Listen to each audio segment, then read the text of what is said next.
गूंगे लोकतंत्र में कोई कुछ नहीं बोलेगा, अत्याचार होंगे लेकिन मुंह नहीं खोलेगा। मुंह खोलेगा तो बस जय जयकार के लिए, लेकिन तुम इंतजार करना, कोई रक्षक आएगा और तुम्हें अत्याचारों से मुक्त कराएगा। आज राहुल गांधी आपके रक्षक बनकर आए हैं और तेजस्वी यादव उनका साथ दे रहे हैं। यह कहना है कांग्रेस अध्यक्ष मल्लिकार्जुन खड़गे का। वोट अधिकार यात्रा में राहुल गांधी ने एक बार फिर से कहा है कि पूरे देश में विधानसभा और लोकसभा चुनाव में चोरी हो रही है और भाजपा के लोग एक बार फिर से बिहार में एसआईआर करके वोट चोरी कर लेना चाहते हैं। लेकिन बिहार वालों, हम ये चोरी होने नहीं देंगे। ये संविधान को बचाने की लड़ाई है। पूरे देश में भाजपा आरएसएस संविधान को मिटाने पर तुले हुए हैं। जहां चुनाव होता है जीत जाते हैं। ओपिनियन पोल कुछ और होता है, रिजल्ट कुछ और आता है। लोकसभा के चुनाव में महाराष्ट्र में हम क्लीन स्वीप करते हैं और 4 महीने बाद उसी क्षेत्र में हम बुरी तरह हार जाते हैं। और जब जांच करते हैं तो पता चलता है कि 1 करोड़ नए वोटर जादू से पैदा हो गए। अब ये चोरी वाला जादू हम बिहार में चलने नहीं देंगे। कान खोल कर सुन लो केंचुआ, हम बिहार में वोट चोरी करने नहीं देंगे। राहुल गांधी ने कहा कि नरेंद्र मोदी और एनडीए अरबपतियों के साथ मिलकर सरकार चलाते हैं। देश का पूरा धन, जनता का पूरा पैसा अरबपतियों को दे दिया जाता है। उधर तेजस्वी यादव का कहना है कि ये वोट चोरी नहीं बल्कि वोट की डकैती है, ये डाका डाला जा रहा है। बिहार लोकतंत्र की जननी है और राहुल तेजस्वी की जोड़ी यहां से वोट के अधिकार को खत्म नहीं होने देगी। आज वोटर लिस्ट से नाम काट रहे हैं, कल को पेंशन से नाम काट देंगे, राशन कार्ड से नाम काट देंगे। नरेंद्र मोदी की सरकार बिहार के लोगों को चूना लगाना चाहती है, मगर उनको पता नहीं है कि ये बिहार है, यहाँ खैनी के साथ चूना रगड़ के खाया जाता है। वैसे इसमें एक लाइन मैं और भी जोड़ देता हूं, खाने के बाद थूक भी दिया जाता है और भोजपुरी में खेखार के थूकते हैं। सुन लो केंचुआ। कांग्रेस अध्यक्ष मल्लिकार्जुन खड़गे का कहना है कि आरएसएस वाले अंग्रेजों से नौकरी मांगते थे। अब समझने वाली बात यह है कि क्या पिछले कई साल से देश की जनता जिस आवेग का इंतजार कर रही थी, जिस मुद्दे का इंतजार कर रही थी, वो मुद्दा न सिर्फ जन्म ले चुका है बल्कि जवान भी हो गया है। क्या राहुल गांधी देश के नए जेपी बनने जा रहे हैं? एक वक्त में इसी बिहार में हाथी पर बैठना जिस तरह इंदिरा गांधी की पूरी राजनीति को पलट गया, वैसे ही बदलाव एक बार फिर से क्या होने जा रहा है? आइए बिहार की भूमि का इतिहास देख लेते हैं हल्का हल्का। उधर पूर्व गृह मंत्री पी चिदंबरम ने केंचुआ को लेकर बेहद गंभीर आरोप लगाए। सीएसडीएस के सर्वे में भी कुछ चौंकाने वाले आंकड़े सामने आए, आंख खोलने वाले।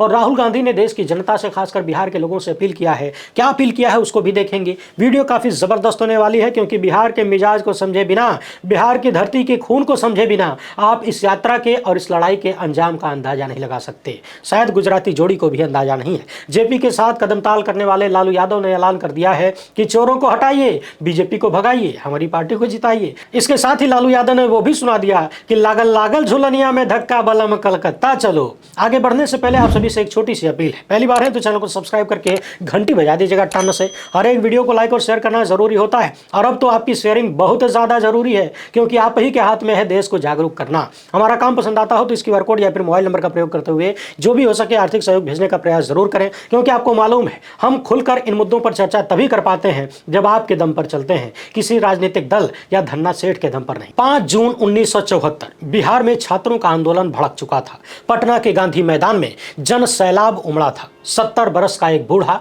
उस आंदोलन की कमान थामने पहुंचा और नारा दिया संपूर्ण क्रांति का। उससे पहले यह आंदोलन भ्रष्टाचार, बेरोजगारी और शिक्षा की दुर्दशा पर केंद्रित था, मगर जनता आंदोलित थी और आज उसी जनता को आंदोलित करने के लिए राहुल गांधी बिहार की यात्रा पर निकले हैं। मुद्दा 1974 के मुद्दों से भी बड़ा है। सवाल यह है कि राहुल गांधी अपने संपूर्ण क्रांति मूवमेंट से कितनी दूर खड़े हैं। कहिए कि वो जेपी बनने से कितनी दूर खड़े हैं, क्योंकि 11 साल के मोदी शासन के बाद भी न अच्छे दिन आए, न 140 करोड़ भारतीयों के अकाउंट में 15 लाख जमा हुए। बहुत हुआ भ्रष्टाचार। अब की बार मोदी सरकार कहने वाले महामानव खुद ही आकंठ भ्रष्टाचार में डूबे हैं। लोकतंत्र मिमिया रहा है, जज सरेंडर कर रहे हैं और सब कुछ धन्ना सेठों के हाथों में है। महंगाई और बेरोजगारी की मारी जनता 5 किलो राशन पर जी रही है। बावजूद इसके जनता को गुलाम बनाने की साजिशें लगातार जारी है।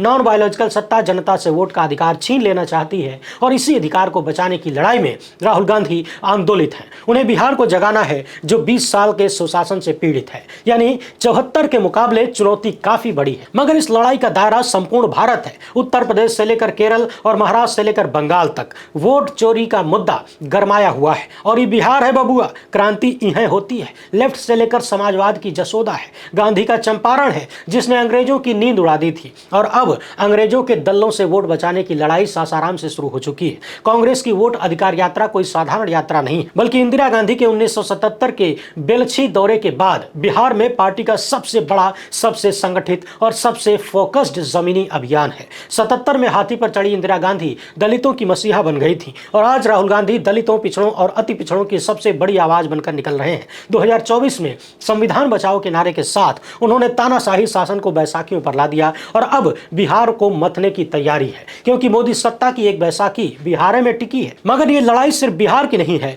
बल्कि पूरे भारत के लोकतंत्र की रक्षा का संग्राम है और निशाने पर वो सत्ता है जो इलेक्शन कमीशन को अपनी जेब में रखकर बैठी है। और हर ढलते दिन के साथ ये बात साबित होती जा रही है कि 2024 का चुनाव फर्जीवाड़े में था। इसलिए जेपी के चेले लालू यादव ने नारा दिया है, वोट चोर गद्दी छोड़। 17 अगस्त 2025 को सासाराम से राहुल गांधी की वोटर अधिकार यात्रा बिहार के 23 जिलों और 50 विधानसभा क्षेत्रों को कवर करेगी। 1300 किलोमीटर की यह यात्रा 1 सितंबर को पटना के गांधी मैदान में विशाल रैली के साथ खत्म होगी। अब सवाल यह है कि राहुल गांधी ने सासाराम को ही क्यों चुना, क्योंकि यह मगध और शाहाबाद का संगम है, वही इलाका जहां 2024 में इंडिया गठबंधन ने बीजेपी को धूल चटाई थी। सासाराम शेर शाह सूरी की धरती है और मगध बुद्ध और मौर्य साम्राज्य का गढ़ है। यह प्रतीकात्मक और रणनीतिक दोनों है। यात्रा मगध, कोसी, सीमांचल, मिथिला, तिरहुत और सारण से होकर गुजरेगी। यही इलाके बिहार की जान बताए जाते हैं और तेजस्वी यादव, मुकेश सहनी के साथ माले के नेता राहुल गांधी के साथ मैदान में हैं। मकसद साफ है, बिहार में स्पेशल इंटेंसिव रिवीजन के तहत 65 लाख वोटरों के नाम काटे जाने की साजिश को बेनकाब करना, वोटर लिस्ट में फर्जीवाड़े के खिलाफ जनता को जागरूक करना और यह बताना कि दिल्ली की सत्ता में बैठा प्रधानमंत्री वोट चोर है। वो जनता के मताधिकार को खा जाना चाहता है। राहुल गांधी ने इसे लोकतंत्र, संविधान और एक व्यक्ति एक वोट के अधिकार की रक्षा की निर्णायक लड़ाई करार दिया है। इसलिए दशकों बाद राहुल गांधी की अगुवाई में कांग्रेस बिहार में आंदोलित है। 1977 में इंदिरा गांधी का खराब मौसम में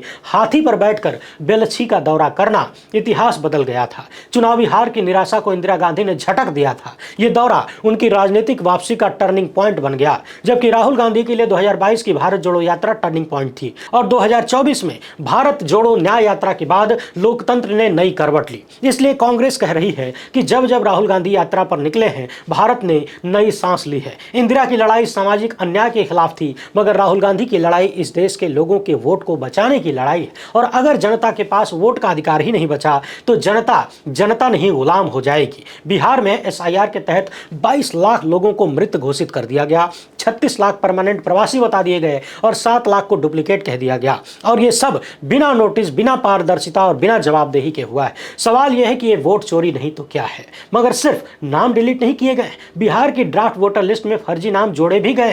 रिपोर्टर्स कलेक्टिव ने अपनी रिपोर्ट में कहा था कि वाल्मीकि नगर विधानसभा में 5000 फर्जी नाम हैं और अब नई रिपोर्ट में कहा गया है कि 3 विधानसभाओं में 80,000 से ज्यादा फर्जी वोटर हैं। हजारों पते पर 20 से लेकर 500 फर्जी नाम जोड़े गए हैं। इस बीच कर्नाटक की बेंगलुरु सेंट्रल लोकसभा सीट की महादेवपुरा विधानसभा में 1 लाख फर्जी वोटरों के खुलासे के बाद इलेक्शन कमीशन ने राहुल गांधी के आगे सरेंडर कर दिया है। रिपोर्टर्स कलेक्टिव की नई रिपोर्ट पर हमने विस्तृत चर्चा इस वीडियो में किया है, जरूर देखिएगा। अब जब केंचुआ ने सरेंडर किया है तो उसके पास कोई जवाब नहीं है। केंचुआ ने अपनी गलतियों को स्वीकार करने की बजाय कह दिया कि अगर राजनीतिक पार्टियों ने पहले बताया होता तो वोटर लिस्ट की गड़बड़ियों को ठीक कर दिया होता। इन दलीलों पर कांग्रेस नेता केसी वेणुगोपाल ने लिखा कि चुनाव आयोग ने बेशर्मी की सारी हदें पार कर दी है। गंभीर आरोपों का जवाब देने की बजाय वो लोकतंत्र को कुचलने में लग गया है। यह संवैधानिक संस्था नहीं, बीजेपी का प्राइवेट ऑफिस बन गया है। चुनाव आयोग का प्रेस नोट संदेह को और बढ़ाता है। आयोग कह रहा है कि वो वोटर लिस्ट की जांच का स्वागत करता है, लेकिन जब पार्टियों को मशीन रीडेबल लिस्ट ही नहीं दी जाएगी, सीसीटीवी फुटेज डिलीट कर दी जाएगी तो जांच होगी कैसे? याद रखिए कि वोटर लिस्ट बनाने का काम चुनाव आयोग का है, राजनीतिक पार्टियों का नहीं। इसलिए चुनाव आयोग की ईमानदारी सवालों के घेरे में है, क्योंकि चुनाव आयोग निष्पक्ष होता, उसने अपना काम सही ढंग से किया होता, किसी राजनीतिक पार्टी को फायदा नहीं पहुंचाया होता तो 2024 के वोटर लिस्ट में फर्जी वोटर नहीं जोड़े गए होते। महाराष्ट्र के इलेक्शन में फर्जीवाड़ा नहीं होता, हरियाणा में फर्जीवाड़ा नहीं होता, दिल्ली के विधानसभा में फर्जीवाड़े के आरोप नहीं लगते। तो क्या इलेक्शन कमीशन के इतना कह देने से कि राजनीतिक पार्टियों ने सही समय पर नहीं बताया, वरना वोटर लिस्ट में गड़बड़ियां ठीक कर ली गई होती, ज्ञानेश कुमार को क्लीन चिट मिल जाएगी? वैसे पता लगाइए ये ज्ञानेश कुमार कहां छुपे रहते हैं। क्या वोटर लिस्ट के फर्जीवाड़े के लिए राजनीतिक पार्टियों को जिम्मेदार बताकर ज्ञानेश कुमार ने नहीं कबूल किया कि 2024 का लोकसभा चुनाव और महाराष्ट्र का विधानसभा चुनाव फर्जी है? चुनाव फर्जी है तो सरकार भी अवैध है, और अगर सत्ता में अवैध सरकार सरकार है तो फिर संपूर्ण क्रांति ही विकल्प है, जनता का सड़क पर आना ही विकल्प है। चुनाव आयोग पर लोगों का भरोसा टूटता जा रहा है और स्पेशल इंटेंसिव रिवीजन के बावजूद फर्जीवाड़े सामने आ रहे हैं, तो फिर बिहार के चुनावी नतीजों पर कैसे भरोसा किया जा सकता है। और इस साजिश की गूंज अब पूरे देश में सुनाई दे रही है, क्योंकि वोट चोरी लोकतंत्र की हत्या है। और खबरों की माने तो राहुल गांधी के पास 70 सीटों पर फर्जीवाड़े का डेटा है, और जब ये बम फटेगा तो ये एटम बम से भी बड़ा होगा। मोदी सत्ता को पानी भी नहीं मिलेगा, क्योंकि गोदी मीडिया की नरेटिव दबाने के बावजूद मोदी जनता के मीडिया को दबा नहीं पाए। राहुल गांधी के आरोपों पर हर कोई बात कर रहा है, पूछ रहा है कि महाराष्ट्र में अचानक 1 करोड़ नए वोटर कहां से पैदा हो गए रातों रात। केरल की त्रिशूर सीट पर हेराफेरी का आरोप लग रहा है, बीजेपी सांसद से जवाब नहीं दिया जा रहा। और कर्नाटक में डीके शिवकुमार ने मोर्चा खोल रखा है। यानी देश का हर कोना, कोई कोना बचा नहीं है जहां वोट चोरी का आरोप न लग रहा हो। यानी लोकतंत्र संकट में है, भयंकर संकट में। और जब भी लोकतंत्र पर संकट की बात होती है तो लोग संपूर्ण क्रांति का नारा देते हैं। गुजरात में 1973 में फीस वृद्धि और महंगाई के खिलाफ शुरू हुआ नौजवान आंदोलन बिहार पहुंचा तो राष्ट्रीय आंदोलन बन गया। जेपी ने भ्रष्टाचार, बेरोजगारी और सत्तावाद के खिलाफ आंदोलन किया, मगर 49 साल बाद जब महाराष्ट्र में मॉक पोलिंग की मांग कर रही जनता के आंदोलन को दबा दिया गया, तब धांधली का शक और बड़ा हो गया। जनता भले मॉक पोलिंग नहीं कर पाई, मगर समझ आ गया कि चुनावी परिणाम में झोल जरूर है और व्यवस्था जनता के खिलाफ है। जबकि संपूर्ण क्रांति का असर उत्तर भारत में सबसे ज्यादा था। 1977 में भले ही कांग्रेस उत्तर भारत में हारी, लेकिन दक्षिण भारत यानी कर्नाटक, केरल, आंध्र प्रदेश में उसने शानदार प्रदर्शन किया। पार्टी को 154 सीटें मिली थी, मगर कर्नाटक और आंध्र प्रदेश को उसने लगभग स्वीप किया था। तमिलनाडु और केरल में भी उसे सीटें मिली थी। चुनाव के बाद जनता पार्टी की सरकार बनी, मगर व्यवस्था नहीं बदली। जैसे अन्ना आंदोलन के बाद सत्ता तो बदली, मगर व्यवस्था नहीं बदली, बल्कि एक तानाशाह जैसा आदमी कुर्सी पर बैठ गया, जो आज सुप्रीम कोर्ट को चेता रहा है कि राष्ट्रपति और राज्यपाल के मामलों में अपनी हद में रहिए। दरअसल मोदी सत्ता ने सुप्रीम कोर्ट को चेतावनी दी है कि अगर उसने राष्ट्रपति और राज्यपालों को विधानसभाओं द्वारा पारित बिलों पर समयबद्ध तरीके से फैसला लेने का आदेश दिया तो यह संवैधानिक अव्यवस्था पैदा करेगा। सॉलिसिटर जनरल तुषार मेहता ने राष्ट्रपति की ओर से दायर संदर्भ याचिका में तर्क दिया कि सुप्रीम कोर्ट अपने असाधारण अधिकारों माने अनुच्छेद 142 के तहत भी संविधान में संशोधन नहीं कर सकता। मोदी सत्ता के वकील ने कहा कि राज्यपाल और राष्ट्रपति का पद राजनीतिक रूप से पूर्ण है और उनकी शक्तियों को नौकरशाही के लेवल तक कम करना संविधान निर्माताओं की मंशा के खिलाफ है। सवाल यह है कि क्या यह तर्क संवैधानिक है? इसकी पड़ताल अब सुप्रीम कोर्ट को करना है, क्योंकि chief justice BR Gavai, justice Suryakant, justice Vikram Nath, justice PS Narasimha और जस्टिस अतुल S चंदुरकर की बेंच 19 अगस्त से 9 दिन की सुनवाई करने वाली है। और यह सुनवाई राष्ट्रपति द्रौपदी मुर्मू के 14 संवैधानिक सवालों पर होगी, जो सुप्रीम कोर्ट के 8 अप्रैल 2024 के फैसले के बाद कोर्ट के सामने रखे गए हैं। इस फैसले में कोर्ट ने राज्यपालों और राष्ट्रपति को प्रस्तावित विधेयक पर समयबद्ध फैसला लेने का आदेश दिया था। कोर्ट ने कहा था कि अनुचित देरी मान्य सहमति मानी जाएगी, लेकिन मोदी सत्ता को यह फैसला रास नहीं आया, क्योंकि यह फैसला मोदी सत्ता के उस एजेंडे को धक्का मारता है जो राज्यों की स्वायत्तता को कुचलकर पावर अपने हाथ में रखना चाहती है। द हिंदू में तमिलनाडु के मुख्यमंत्री MK स्टालिन ने लिखा कि संविधान में भारत को राज्यों का संघ कहा गया है। यह संघीय ढांचा भारत की विविधता और एकता का आधार है, लेकिन बीजेपी और RSS इस ढांचे को ध्वस्त करना चाहते हैं। 2024-25 में तमिलनाडु ने देश में सबसे ज्यादा 11.19% की विकास दर हासिल की, लेकिन केंद्र ने तमिलनाडु को समग्र शिक्षा अभियान के लिए 2000 करोड़ रुपए देने से मना कर दिया, क्योंकि राज्य ने PM श्री योजना के MOU पर हस्ताक्षर नहीं किए। क्या ये तानाशाही नहीं है? 15वें वित्त आयोग ने मोदी सत्ता से टैक्स का 41% राजस्व राज्यों को देने की सिफारिश की थी, लेकिन पिछले 4 सालों में सिर्फ 33.16% दिया गया। क्या यह राज्यों के साथ विश्वासघात नहीं है? तमिलनाडु के CM ने लिखा कि राज्यों को अपनी हिस्सेदारी के लिए भीख मांगनी पड़ रही है। यह संघीय ढांचे का अपमान है और राज्यपालों द्वारा विधेयक को अनिश्चित काल तक रोके रखना भी इसी साजिश का हिस्सा है। तमिलनाडु, पंजाब, केरल और पश्चिम बंगाल जैसे गैर बीजेपी शासित राज्यों में राज्यपाल विधेयकों को लटकाए रखते हैं। ये संवैधानिक पदों का दुरुपयोग नहीं तो क्या है? स्टालिन ने कहा कि आजादी की लड़ाई किसी एक क्षेत्र, भाषा या समुदाय की नहीं थी। कन्याकुमारी से हिमालय तक हर भारतीय ने इसमें हिस्सा लिया, लेकिन मोदी सत्ता राज्यों को गुलाम बनाना चाहती है। यह सहकारी संघवाद नहीं बल्कि तानाशाही है, और इसी तानाशाही को कुर्सी पर बिठाए रखने के लिए केंचुआ पर वोट चोरी का आरोप लग रहा है। राहुल गांधी का दावा है कि उनके पास पक्का सबूत है कि इलेक्शन कमीशन बीजेपी के लिए वोट चोरी कर रहा है। जवाब में केंचुआ ने राहुल गांधी के दावों को बेबुनियाद और गैर जिम्मेदाराना करार दिया, मगर यह जवाब काफी नहीं था। सिर्फ सामने वाले को झूठा बता देना काफी नहीं है, झूठ को साबित करना पड़ता है। इसलिए राहुल गांधी की यात्रा शुरू होने से पहले ही इलेक्शन कमीशन ने प्रेस कॉन्फ्रेंस का ऐलान कर दिया, बयान जारी करके कह दिया कि हमारी नहीं, राजनीतिक पार्टियों की गलती है। SIR एक रूटीन प्रक्रिया है, मगर यह झूठ है। चुनावी कानून में कहीं नहीं लिखा है कि चुनाव आयोग स्पेशल इंटेंसिव रिवीजन कर सकता है। इंडियन एक्सप्रेस में P चिदंबरम ने लिखा कि SIR खतरनाक है। लोकसभा या विधानसभा चुनाव के 4 महीने बाद इतना बड़ा संशोधन कभी नहीं नहीं हुआ, इतिहास में नहीं हुआ। एसआईआर ने 2024 के वोटर लिस्ट को रद्द कर नई लिस्ट बनाई है जिसमें सिर्फ नाम काटे गए हैं। पूर्व गृह मंत्री का सवाल है कि 22 लाख लोग मृत कैसे हो गए, क्या आयोग ने घर घर जाकर जांच की? 36 लाख लोग प्रवासी कैसे बन गए, क्या आयोग ने इसकी पुष्टि की? सामान्य निवास का संवैधानिक मानदंड छोड़कर स्थायी रूप से पलायन का नया शब्द कहां से आया? क्या आयोग ने इन 36 लाख लोगों की तलाश में कोई जांच की? चिदम्बरम का सवाल है कि जब देश की जनसंख्या 0.89% सालाना बढ़ रही है तो बिहार में वोटरों की संख्या घट क्यों रही है? 2024 लोकसभा चुनाव के बाद